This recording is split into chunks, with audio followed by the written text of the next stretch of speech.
Chapter 17 Little Faithful For a week the amount of virtue in the old house would have supplied the neighbourhood.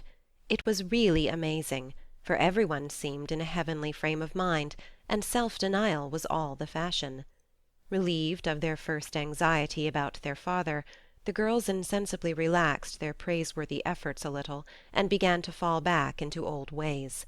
They did not forget their motto, but hoping and keeping busy seemed to grow easier, and after such tremendous exertions they felt that endeavour deserved a holiday, and gave it a good many.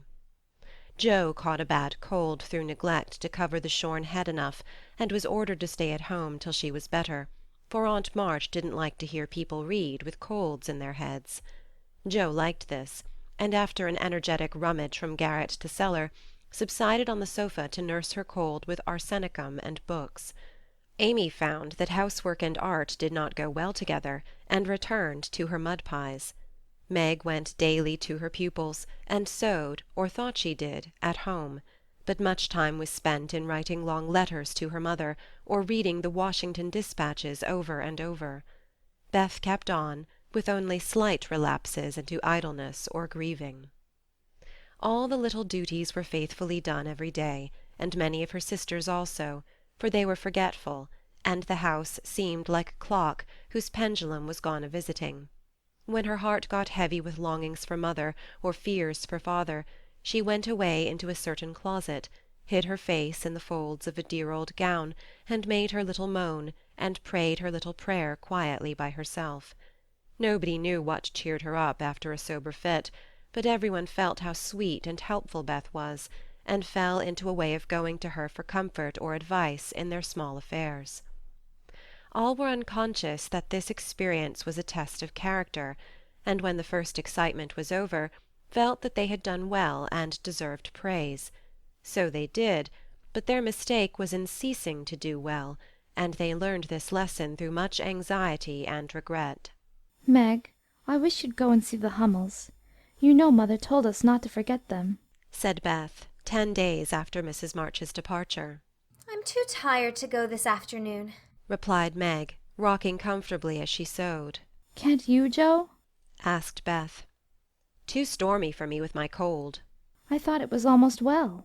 "It's well enough for me to go out with Laurie, but not well enough to go to the Hummels," said Jo, laughing, but looking a little ashamed of her inconsistency. "Why don't you go yourself?" asked Meg. "I have been every day, but the baby is sick, and I don't know what to do for it. Mrs. Hummel goes away to work, and Lottchen takes care of it, but it gets sicker and sicker, and I think you or Hannah ought to go." Beth spoke earnestly, and Meg promised she would go tomorrow. "Ask Hannah for some nice little mess, and take it round, Beth.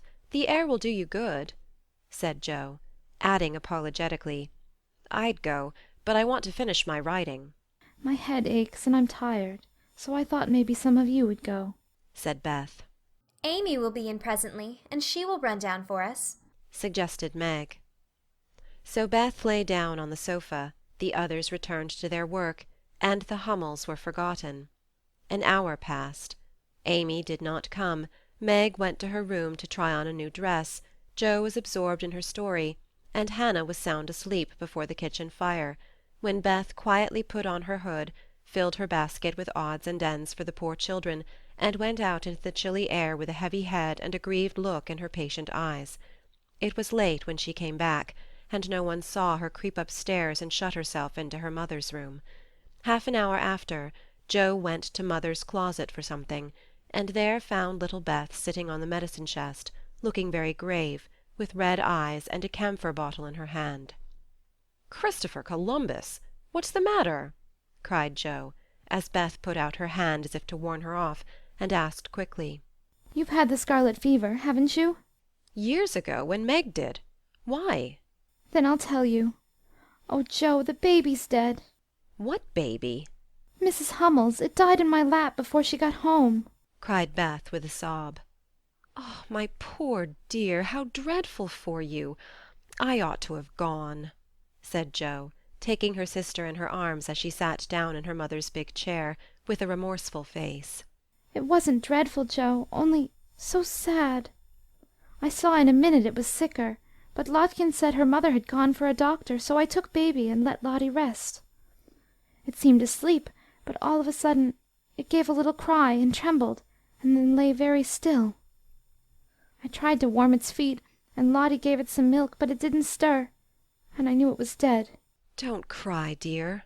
What did you do? I just sat and held it softly till Mrs. Hummel came with the doctor.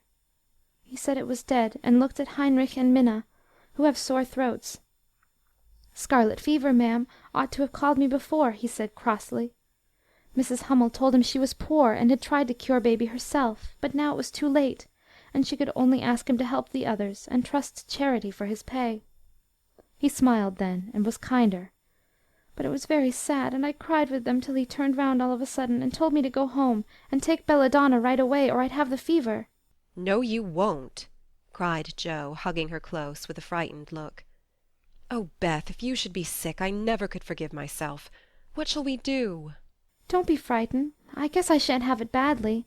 I looked in mother's book, and saw that it begins with headache, sore throat, and queer feelings like mine, so I did take some Belladonna, and I feel better, said Beth, laying her cold hands on her hot forehead, and trying to look well.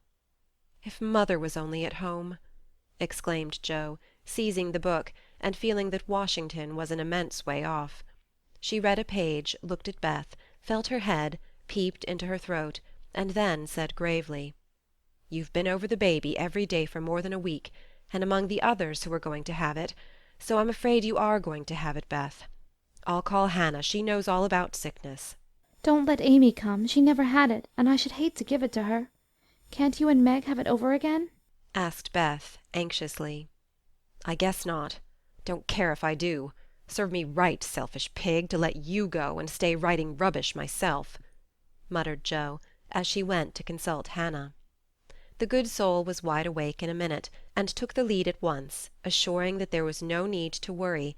Every one had scarlet fever, and if rightly treated nobody died, all of which Joe believed, and felt much relieved as they went up to call Meg. "Now, I'll tell you what we'll do," said Hannah, when she had examined and questioned Beth. "We will have Dr. Bangs, just to take a look at you, dear, and see that we start right. Then we'll send Amy off to Aunt March's for a spell, to keep her out of harm's way, and one of you girls can stay at home and amuse Beth for a day or two." I shall stay, of course. I'm oldest, began Meg, looking anxious and self-reproachful. I shall, because it's my fault she's sick. I told mother I'd do the errands, and I haven't, said Joe decidedly. "Which will you have, Beth? There ain't no need of but one," said Hannah. Joe, please. And Beth leaned her head against her sister with a contented look, which effectually settled that point. I'll go and tell Amy, said Meg, feeling a little hurt, yet rather relieved on the whole, for she did not like nursing, and Joe did. Amy rebelled outright, and passionately declared that she had rather have the fever than go to Aunt March. Meg reasoned, pleaded, and commanded, all in vain. Amy protested that she would not go, and Meg left her in despair to ask Hannah what should be done. Before she came back, Laurie walked into the parlour to find Amy sobbing with her head in the sofa-cushions.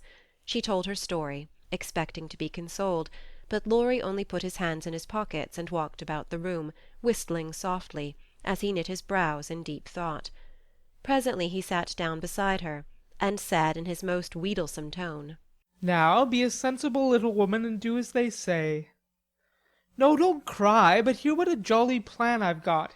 You go to Aunt March's, and I'll come and take you out every day, driving or walking, and we'll have capital times. Won't that be better than moping here?" "I don't wish to be sent off as if I was in the way," began Amy in an injured voice. Bless your heart, child, it's to keep you well. You don't want to be sick, do you? "No, I'm sure I don't, but I dare say I shall be, for I've been with Beth all the time." That's the very reason you ought to go away at once, so that you may escape it. Change of air and care will keep you well, I dare say, or if it does not entirely, you will have the fever more lightly. I advise you to be off as soon as you can, for scarlet fever is no joke, miss. "But it's dull at Aunt March's, and she's so cross," said Amy, looking rather frightened. It won't be dull with me popping in every day to tell you how Beth is and take you out gallivanting. The old lady likes me, and I'll be as sweet as possible to her so she won't peck at us whatever we do. Will you take me out in the trotting wagon with Puck? On my honor as a gentleman. And come every single day? See if I don't. And bring me back the minute Beth is well? The identical minute. And go to the theater, truly? A dozen theaters, if we may. Well, I guess I will, said Amy slowly. Good girl. Call Meg and tell her you'll give in, said Laurie, with an approving pat, which annoyed Amy more than the giving in.